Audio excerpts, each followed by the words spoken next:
because gaining all that life, drawing all them cards, Uro, a nasty, nasty fella.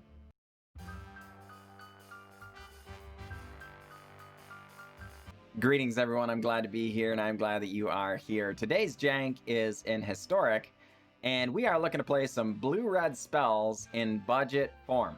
I don't think any of this is too earth-shattering, all things considered.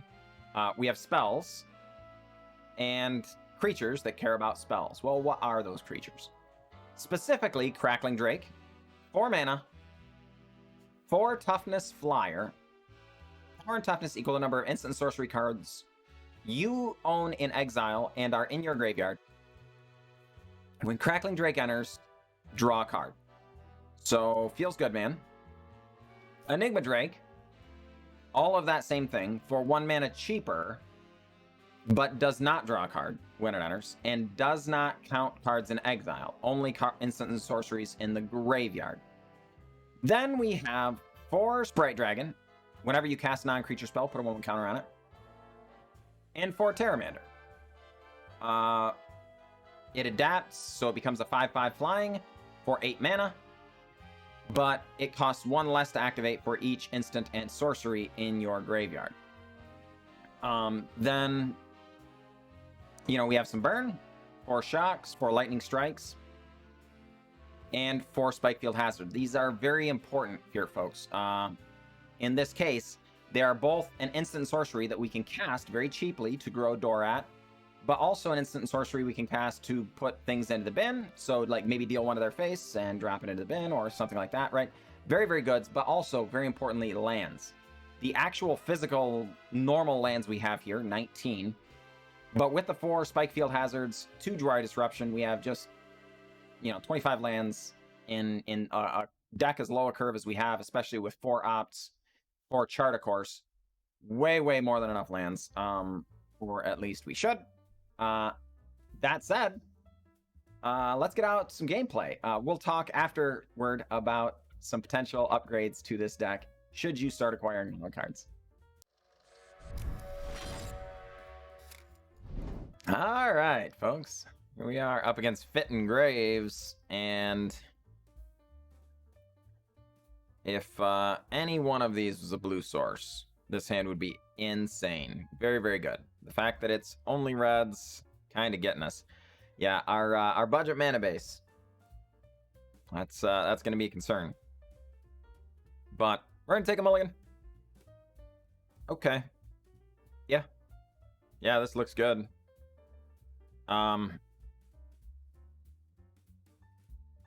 Going to send back an island, I think.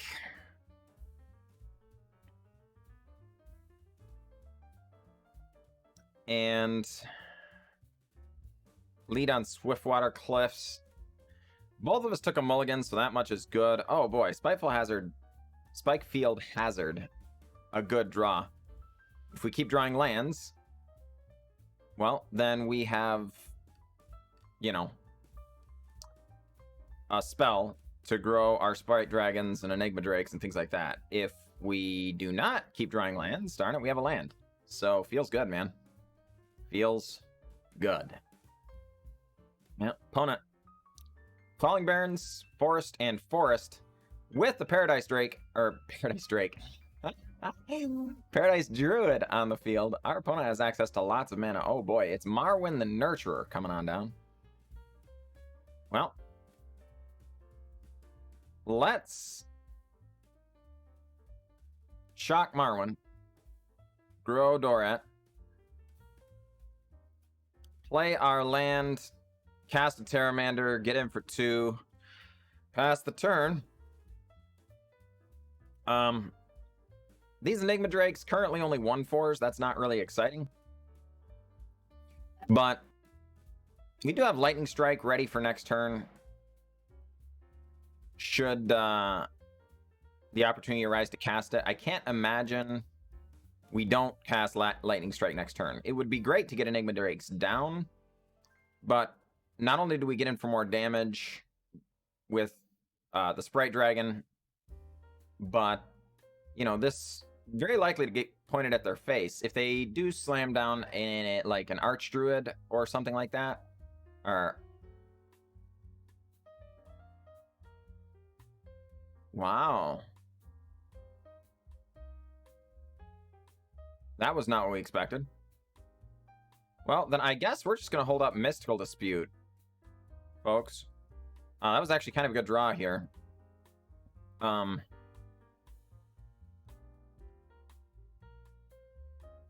No. Selvala currently adds 2. Paradise Druid adds 1.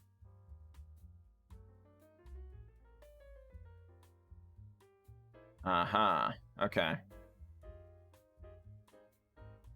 Yeah, they can pay for our counterspell here.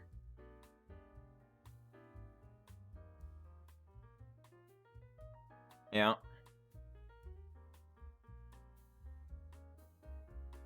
Thinking about it. They add mana. Well. We are going to dispute that one. Don't want to die here. And the Dwynen's Elite helps them go very, very, very wide. So...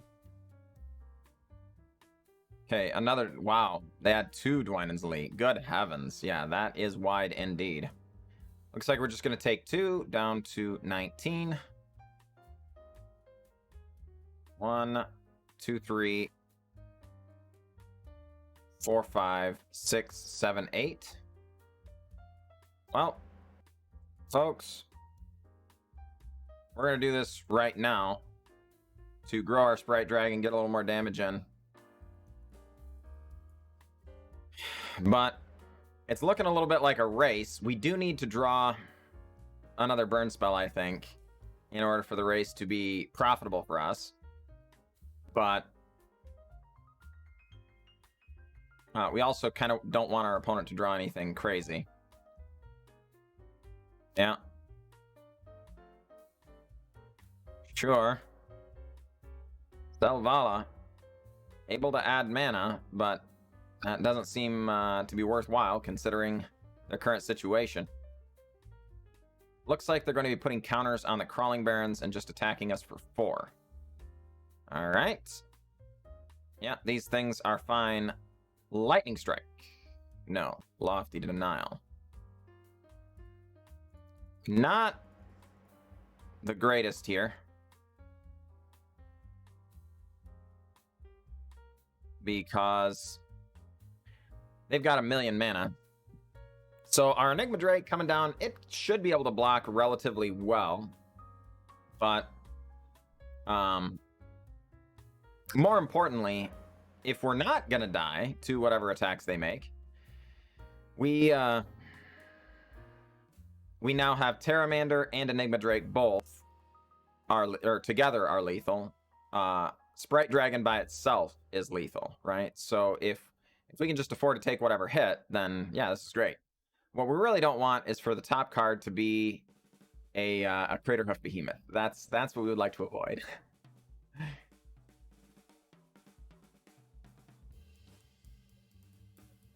Fitting Graves, thinking about it, putting counters on the Crawling Barons, growing it up. It does. 1, 2, 3, 4, 5, 6, 7, 8, 9, 10, 11, 12.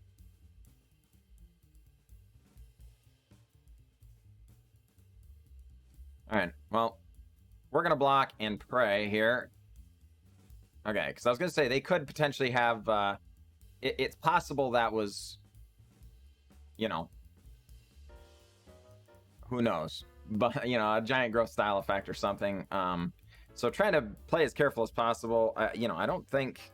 I can't imagine what scenario we got into there. But considering... Yeah. They're tapped out. I don't know.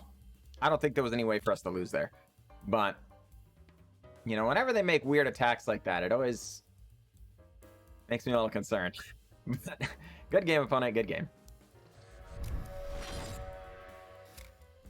Alright, folks, here we are up against the Marooner. Good luck, Marooner. And yeah, I think we're going to keep this. We're on the play. We're going to go ahead, slam a Terramander here, pass the turn. Our opponent probably going to believe we're on mono blue tempo. That is not the case. But we are going to quickly disabuse them from that notion by slamming a mountain and getting in with Dorat, the Perfect Pet, and Pteramander on turn 2. Oh boy, that Mystical Dispute could be really handy here. As long as we have the mana to cast it, of course. Growth Spiral out of our opponent. And a land. Alright, well. We are going to hang on here. At the very least, we will opt at the end of their turn, but we are very likely to either Lofty Denial or Mystical Dispute. We will absolutely Mystical Dispute if we are offered that opportunity, which we, of course, are. We do not want that card to start messing our life up. Yep. Because gaining all that life, drawing all them cards, Uro, a nasty, nasty fella. For sure. Yep. Keep growing our Sprite Dragon here.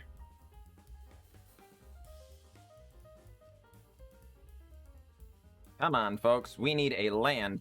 No, for the love of all things holy. Give us a land.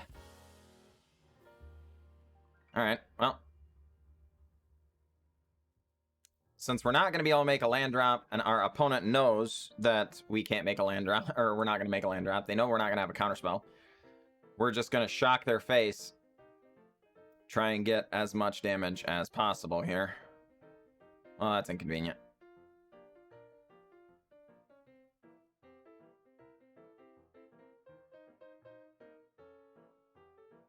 Alright. Opponent doing the thing.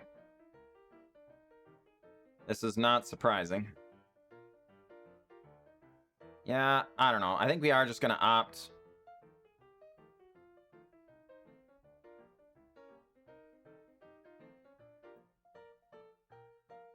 Yeah, I guess. Their life total is low enough. Well, no. We have other threats, darn it. We just need lands.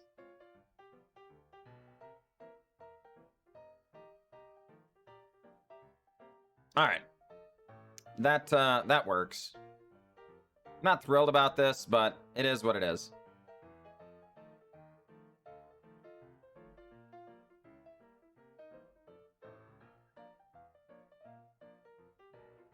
Yay, that was a good draw, folks. So, adapt our Pteramander, charge in for 5. Spike Field Hazard for the last point of damage. And the Marooner bites the dust. GG, opponent, GG. That was a pretty good one, all things considered. I appreciate the opportunity to face off against you.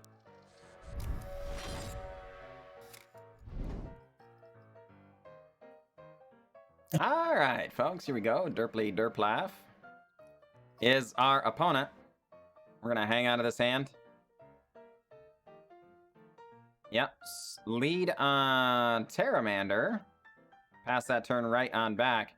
Our opponent might be on mono blue tempo. So us getting down the first threat, kind of nice. Okay, not mono blue tempo. Some kind of Simic build.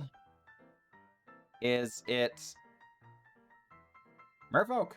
Okay, they reveal a Marrow Reejerey from their hand. Well, not excited about that. Pteramander going to charge in. We have to hold up Lofty Denial, or we lose the video game as soon as Marrow Reejerey hits.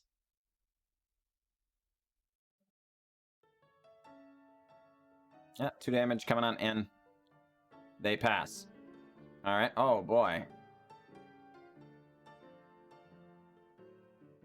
Well, how about Dorat, opponent? Going to counter my spell. They do not. We're going to charge in for 2 of our own. Opponent drops to 17. We pass.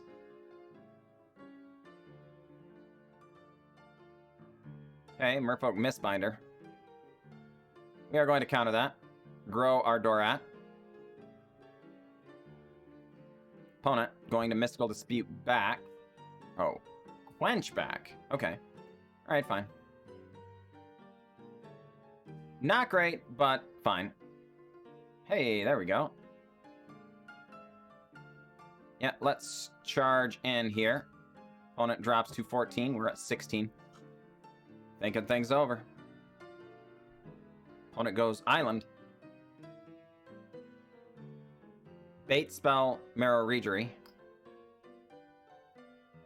Yep.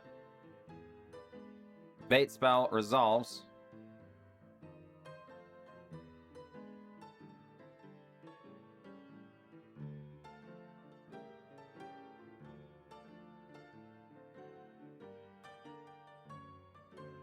Okay. We will Lightning Strike. Opponent going to respond with a counterspell on our Lightning Strike. They do. Another Quench. Okay. Yeah, I think this does mean we die now, which is unfortunate. I would have liked to live. I guess we were supposed to Lofty Denial there so that we had a better response if it resolved. Alright. You need to go away. Find us another land. It is not a land. Alright, Enigma Drake, come on down. We're going to charge in for 5. Derply Derplaf. On 9, we are on 10.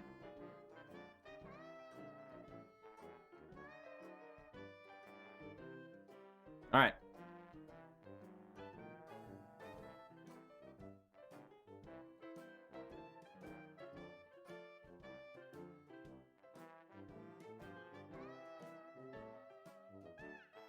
Okay. We let this through.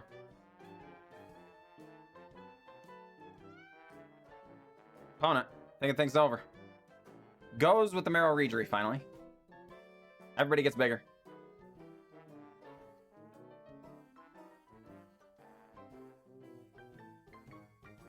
Alright, well.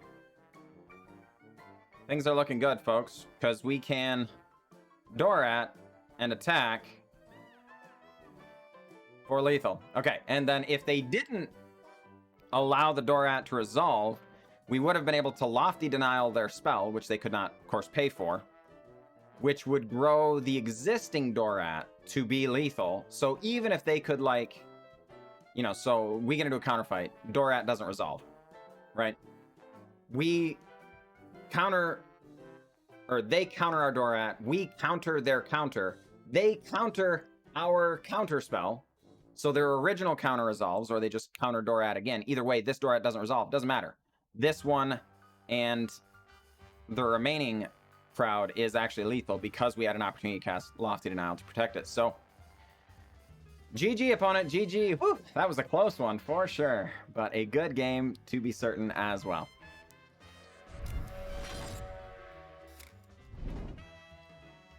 All right, welcome back, folks. And yeah, the games went well. All things considered, I think we struggled more than we needed to. It was, we won our first 2 games and then lost a couple, quite a few. But every single one, we were on the mulligan. Darn it. And so, because of our mana base, sitting on like 2 swamps or sitting on 2 islands, we need one of each. This deck cannot function without an island or not a swamp, an island and a mountain. Darn it. Please forgive me. So, if you were thinking about building this deck, absolutely, first upgrade, go with upgraded lands, and in whatever variety you can. So, since we're in Historic, yes, the pathways are in Standard. You may have access to them right now. These are good. Untapped blue or red sources would help this a ton. Just a couple of these even. Huge upgrade. Even right over the Swiftwater Cliffs, for the record, folks. The one gaining 1 life, not nearly as important in this deck as coming in untapped. So as soon as you can get rid of these with other lands, do that. But then don't forget, there are also Steam Vents and Sulfur Falls and that sort of thing as well. So all of those just give this deck a huge upgrade. I literally think we win at least 15 or 20% more games in general with an upgraded mana base over the current one. It really is that significant. Because being able to run the lower mana count is very, very good for this deck, since we're lower on lands, but then we just pad it with Spike Field Hazards, Dwar Disruptions, things like that, that are spells. Very, very nice. But darn it, that means not all of our lands are going to come in untapped, and yeah, it can really punish us. Get your lands upgraded as soon as possible, folks. Okay, beyond that, there are the other MDFCs. I would note, if you do end up with some wild cards, or maybe just some of these hanging out, cards you might consider. Other ways of keeping our land count low, all the while giving us spells to cast. Valakut Awakening, an instant. Put any number of cards from your hand on the bottom and draw that mini +1. So it can help get rid of cards that aren't useful right now and draw additional ones, all the while casting spells, getting spells into your graveyard to benefit our Spells Matter strategy. This was not in the main, and I didn't have enough cards in the sideboard to talk about. There are lots of paths to upgrade this deck, but another direction you could go. I do think one of the problems in our games is we didn't draw enough spells. So I think what we might do is consider cutting some number of synergy creatures just to get more spells in the deck, right? So maybe some of these Crackling Drakes, because they were harder to cast, of course, they would be much easier to cast. We had good mana, so maybe if you fix your mana problems, not the Crackling Drakes, but if you did cut, let's say, all 4 Crackling Drakes in favor of some spells, you might also find that the Young Pyromancer would fit in. But another one you might consider is if you're going to leave the Crackling Drakes and Enigma Drakes in, Kazu's Fury, actually, just as a way of padding our land count, but also sacrificing a creature. Darn it, it wouldn't be uncommon for this deck to end up with as many as, 4, 5, 6 lands or spells in the graveyard. Kazu's Fury, throw one of them at their face after combat, and they're dead. Definitely kind of a cooler way of doing it. I'm not sure it's ideal, but kind of cool. There's also, again, if you're going the Young Pyromancer route, there are Satyr's Cunning spell, goes to the graveyard, right? To benefit all of these. But also creates a token, as does Young Pyromancer, and like Forbidden Friendship, a spell that creates a bunch of creatures that helps us go wide, right? So if you're going that direction, these might very well aid you there. Similarly, like Abrades, I'm going to move this over. We don't actually have a 61 card main, folks. I put that over there because we don't have enough cards. So I wanted to pull that. But then Quasi-Duplicate, very, very cool. It is a spell that copies a creature, so you can copy your Enigma Drake, copy your Crackling Drake if you end up going that direction still.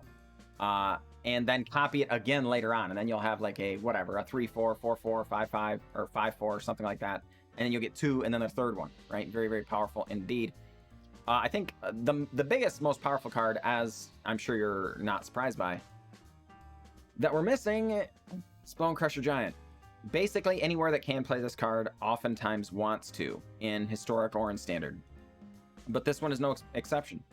It is a spell. It grows our Sprite Dragons, it gives us interaction, things like that. It can go at the face, it can stop damage from being prevented, but also is a gigantic creature. So with this in the main, if we just had, let's say, 4 Bone Crusher Giants, I think getting rid of some of the creatures, not a big deal at all, because we already have some more creatures to go in. So I think this might kind of single-handedly fix some of those problems. Another problem we encountered was we had a couple of run-ins with the Rakdos Sacrifice deck. If we had just had a couple of Flame Sweeps in the main, problem solved. We would have been in much, much better shape against that deck. And it doesn't even hurt our creatures, right? The fact that most of our creatures here have 4 toughness, or can grow to have 4 toughness, very, very strong. But the Flame Sweep does not hit our creatures with flying. So we could have swept away their board, and elves and things like that, definitely. Goblins could be aided there as well. Of course, Ionize, a direction you can go as well with more counterspells. Yeah, spell-based lands, we've already talked about, very good. Another card you might consider, though, Thassa's Intervention.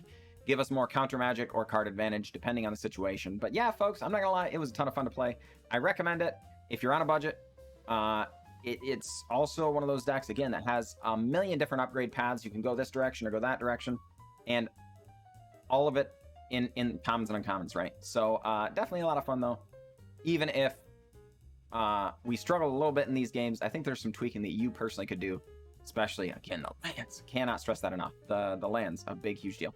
But it was a pleasure, and I appreciate you folks watching. You have a wonderful day, and I'll catch you next time.